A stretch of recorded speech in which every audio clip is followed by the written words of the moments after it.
मंगलं भगवान् विष्णुं मंगलं मधुसूदनं मंगलं पुंडरीकाक्षं मंगलं गरुडध्वज। माधव माधव वाक्य माधव माधव हरि स्मरन्ति सदा नित्यो सकल कार्येषु माधव। जगन्नाथ बलभद्र सुभद्रा लक्ष्मी नारायण आदि दिन इष्ट देवता चंद्र देवता इष्टदेवी भुवनेश्वरी जगज्जननी माँ इष्टदेवी खंडुआड़ी जो मैंने आज आष्ट संवादर दैनिक राशिफल कार्यक्रमटी देखुंट शुणुंट से आज दिनटी सुख समृद्धि मानसिक पारिवारिक शांति एवं आत्मसंतोषर दिन हो यह जगन्नाथ पाखे कामना करी आरंभ करुचु आज आमर दैनिक राशिफल कार्यक्रम। जय जगन्नाथ। प्रथमे आज पंजिका आज डिसेम्बर मास 9 तारिख 2024 मसीहा बिछा 24 दिन मार्गशीर मास शुक्लपक्ष अष्टमी गत नवमी सोमवार। अष्टमी सकाल 8:40 पर्यंत रहा नवमी तिथि भोग हो। आज राशि नक्षत्र पूर्वभाद्र कुंभ। पूर्वभाद्र सकाल अपराह्न 2:56 पर्यंत एवं चंद्र कुंभ राशि सकाल 9:15 पर्यंत रे मीन राशि को गमन करेंगे। सकाल 8:30 पर्यंत अष्टमी तिथि जो से समय पर्यंत नड़िया खाइबा मना एवं यहाँ नवमी तिथि भोग हो लाउ खाइबा मना खाइले ब्रह्म हत्या समपाप। ये आज पंजिका। वर्तमान जानी नवा केमिति कटिबो 12टी राशि व्यक्ति मानकर आज दिन। प्रथम राशि मेष राशि। मेष राशि सकाल 9:15 पर्यंत एकादश तंत्र जो से समय पर्यंत किसी शुभफल मिल पारे। यापर द्वादश तंत्र जो अजथा खर्च बद खर्च परिवार खर्च भार वृद्धि पाइब एवं खर्च भार अतिष्ठ हो ऋण करने को पड़ पारे। मनरे दुश्चिंता दुर्भावना और हतोत्साह भाव प्रकाश पाइब एवं समस्त कर्म भू निष्पत्ति नेबे। निश्चितता को परित्याग करी अनिश्चितता पछरे पश्चाधावन करेंगे एवं बिना कारण रे बहुत व्यस्त रहिबे। मन अस्थिर विषादग्रस्त चापग्रस्त रहिबो। वाणिज्य व्यवसाय और परिवहन रे आय तुलन में व्यय अधिक हेबो एवं आर्थिक स्थिति बिगड़ी जीवो। कर्म रे विफलता और समस्त कर्म रे अयथा विलंब देखादेव। जो मानकर अश्विनी मेष से सतर्कता अवलंबन करेंगे। शुभ रंग लाल। संख्या 6। आराधना प्रभु हनुमान। वृष राशि दशम और एकादश तंत्र उभय भोग हो भाग्य रे कर्म रे और आर्थिक अवस्था रे उन्नति देखादेव। आकस्मिक धन लाभ कौन विशेष सूत्र धन प्राप्ति एवं अन्य को देथिबा धन हृत धन बकेया धन प्राप्त करेंगे। उन्नति मनरे उन्नत चिंताधारा उच्चाभिलाष प्रकाश पाइब एवं उन्नतिमूलक कर्म अधिक ध्यान रहिबो।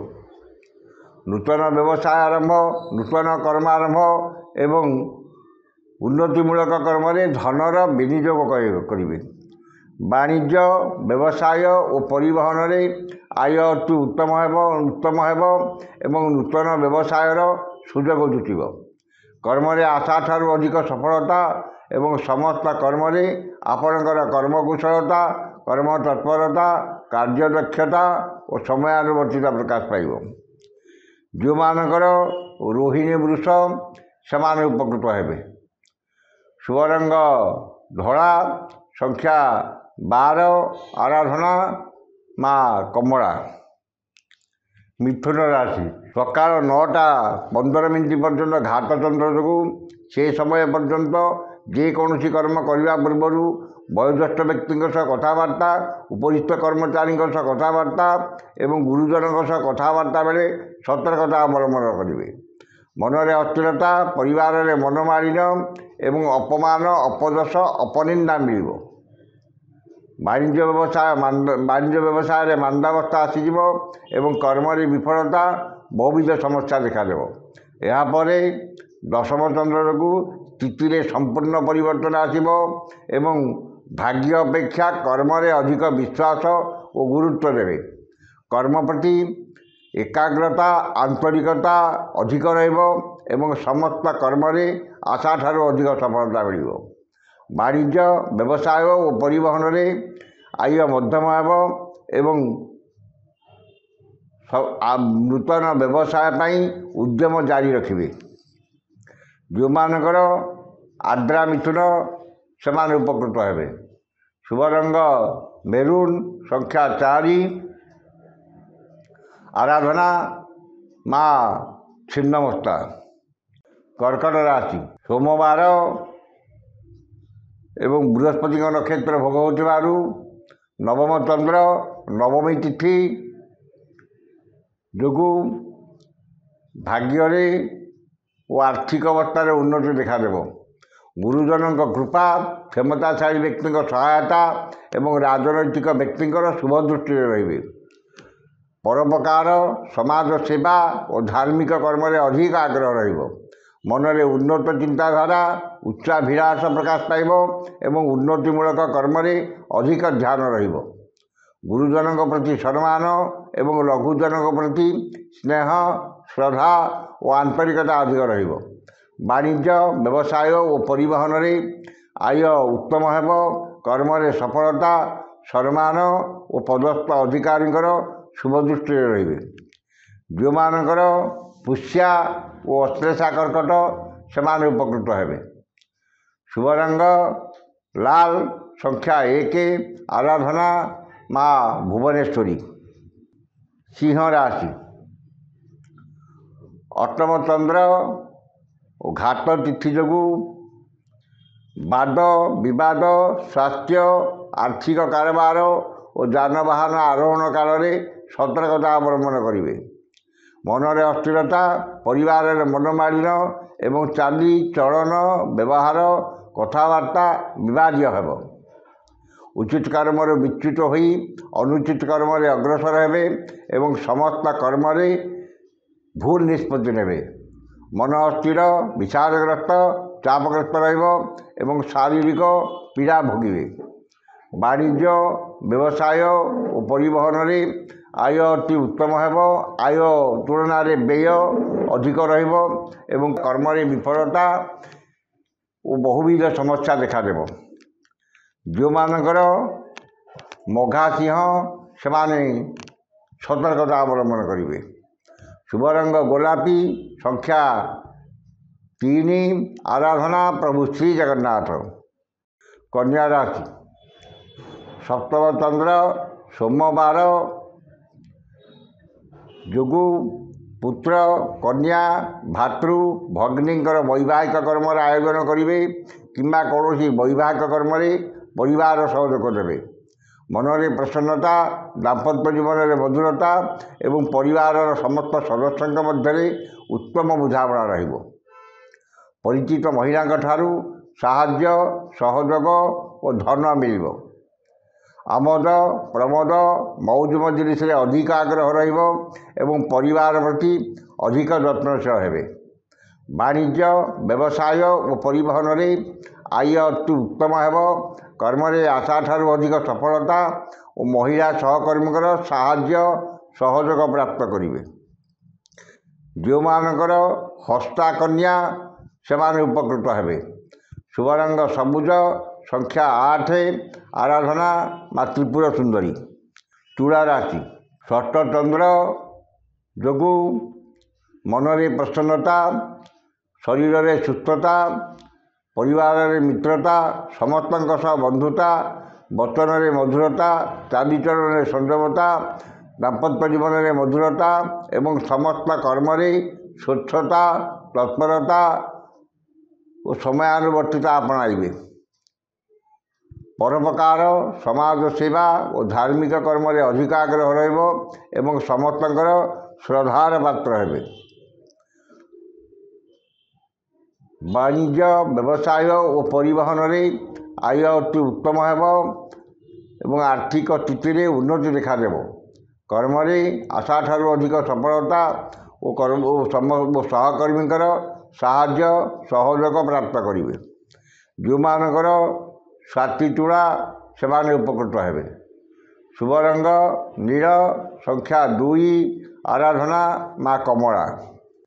ବିଛା ରାଶି, ପଞ୍ଚମ ଚନ୍ଦ୍ର ସୋମବାର ଓ ବୃହସ୍ପତିଙ୍କ ନକ୍ଷତ୍ର ଭୋଗ ହେଉଥିବାରୁ ଯଶ, ସମ୍ମାନ, ସାମାଜିକ ପ୍ରତିଷ୍ଠା ଓ ଜନସମ୍ପର୍କ ବୃଦ୍ଧି ପାଇବ।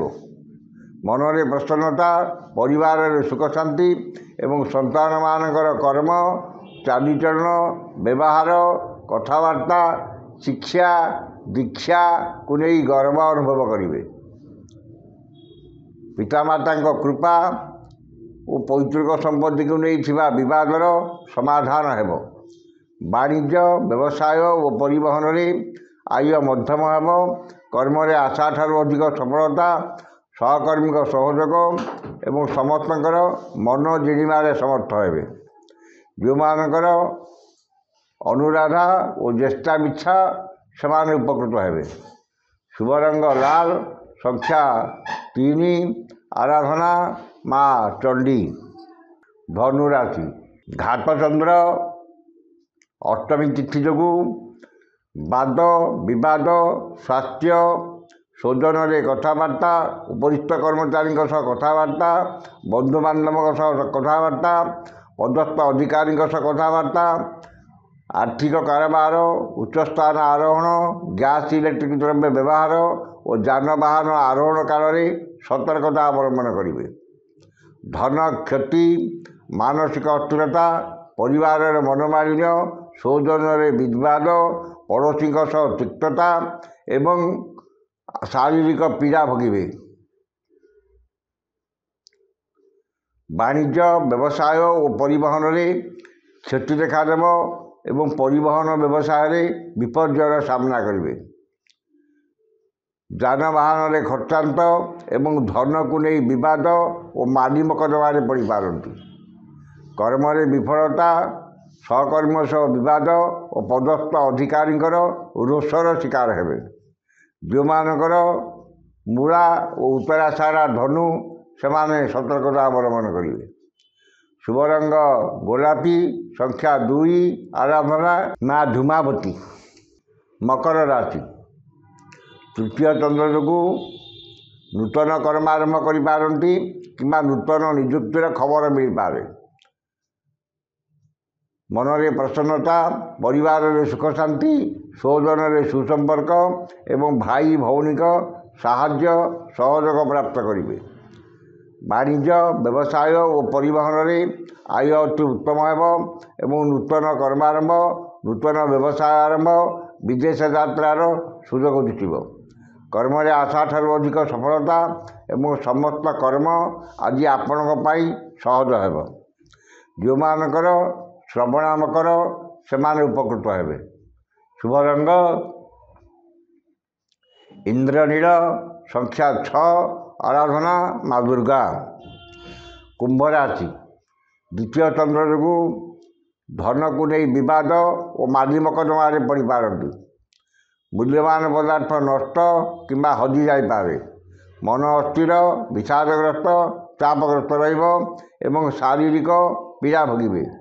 ବାଣିଜ୍ୟ ବ୍ୟବସାୟ ଓ ପରିବହନରେ ଆୟ ଯେତେ ହେଲେ ମଧ୍ୟ ମନରେ ଆତ୍ମସନ୍ତୋଷ ଓ ଆତ୍ମତୃପ୍ତି ମିଳିବ ନାହିଁ। କର୍ମରେ ପରିଶ୍ରମ ତୁଳନାରେ ସଫଳତା ମିଳିବାର ଆଶା ବହୁତ କମ୍। ଯେଉଁମାନଙ୍କର ଶତବିଶା କୁମ୍ଭ ସେମାନେ ଉପକୃତ ହେବେ। ଶୁଭ ରଙ୍ଗ ବାଇଗଣୀ, ସଂଖ୍ୟା 11, ଆରାଧନା ମା କାଳୀ। ଶେଷ ରାଶି ମୀନ ରାଶି। ମୀନ ରାଶି, ଶ୍ରୀଚନ୍ଦ୍ର ସୋମବାର ଓ ବୃହସ୍ପତିଙ୍କ ନକ୍ଷତ୍ର ଭୋଗ ହେଉଥିବାରୁ ଧନ, ମାନ, ସମ୍ମାନ, ସୌଜନ୍ୟରେ ସୁସମ୍ପର୍କ, ପରିବାରରେ ସୁଖ ଶାନ୍ତି, ଲକ୍ଷ୍ମୀଙ୍କର କୃପା ଏବଂ ସୁଖାଦ୍ୟ ସୁବସନ ପ୍ରାପ୍ତି ହେବ। ବାଣିଜ୍ୟ ବ୍ୟବସାୟ ଓ ପରିବହନରେ ଆୟ ଯାହା ହେଲେ ମଧ୍ୟ ମନରେ ଆତ୍ମସନ୍ତୋଷ ଓ ଆତ୍ମତୃପ୍ତି ରହିବ। ଆମୋଦ ପ୍ରମୋଦ ମଉଜ ମଜଲିସରେ ଅଧିକ ଆଗ୍ରହ ରହିବ ଏବଂ ପରିବାର ପ୍ରତି ଅଧିକ ଧ୍ୟାନ ଦେବେ। କର୍ମରେ ଆଶାଠାରୁ ଅଧିକ ସଫଳତା ଏବଂ ସମସ୍ତ କର୍ମରେ ଆପଣଙ୍କର କର୍ମକୁଶଳତା କର୍ମତତ୍ପରତା ଓ ସମୟାନୁବର୍ତ୍ତିତା ପ୍ରକାଶ ପାଇବ। ଯେଉଁମାନଙ୍କର ଉତ୍ତରା ଭାଦ୍ର ଓ ରେବତୀ ମୀନ ସେମାନେ ଉପକୃତ ହେବେ। ଶୁଭ ରଙ୍ଗ ଲାଲ, ସଂଖ୍ୟା 7, ଆରାଧନା ପ୍ରଭୁ ଶ୍ରୀ ଗଜାନନ। ଏଥିରେ ଆଜିର 12ଟି ରାଶିର ଦୈନିକ ରାଶିଫଳ। ସମସ୍ତ ରାଶିର ବ୍ୟକ୍ତିମାନେ ଦିନଟି ଶୁଭ ହେବା ପାଇଁ ଉକ୍ତ ମନ୍ତ୍ରଟି ଋଷ୍ୟାଦି କରି ପାଠ କରନ୍ତୁ। ଋଷ୍ୟାଦିଟି ହେଲା ଏବଂ ଶ୍ରୀ ଚନ୍ଦ୍ର ମହାମନ୍ତ୍ରସ୍ୟ ଗୌତମ ଋଷି ଅନୁଷ୍ଠୁପ ଛନ୍ଦଃ ଅଦ୍ୟ ଦିବସ ଦିବସାଧିପତି ଚନ୍ଦ୍ର ମହାଗ୍ରହ ଦେବତା ସୁବ୍ରତୟେ ଚନ୍ଦ୍ର ଦେବତା ମନ୍ତ୍ର 178 ସଂଖ୍ୟକ ମନ୍ତ୍ର ଜପେ ବିନିଯୋଗ। ଏଉଠିକି ଥରେ ପଢ଼ିବେ। ମନ୍ତ୍ରଟି ହେଲା ଐଂ ହିଂ ସୋମାୟ ନମଃ। ଏ ମନ୍ତ୍ରଟିକି ସକାଳେ 108 ଏବଂ ସନ୍ଧ୍ୟାବେଳେ 108 ପାଠ କରନ୍ତୁ। ନିଶ୍ଚିତ ଭାବରେ ଦିନଟି ଆପଣଙ୍କର ମଙ୍ଗଳମୟ ଏବଂ ଶୁଭମୟ ହେବ। ଆଜି ତ ସମୟ ସରିଯାଇଛି। ଆସନ୍ତାକାଲି ଦେଖା ହେବ ଠିକ୍ ଏହି ସମୟରେ। ବିଦାୟ ଦିଅନ୍ତୁ। ଜୟ ଜଗନ୍ନାଥ।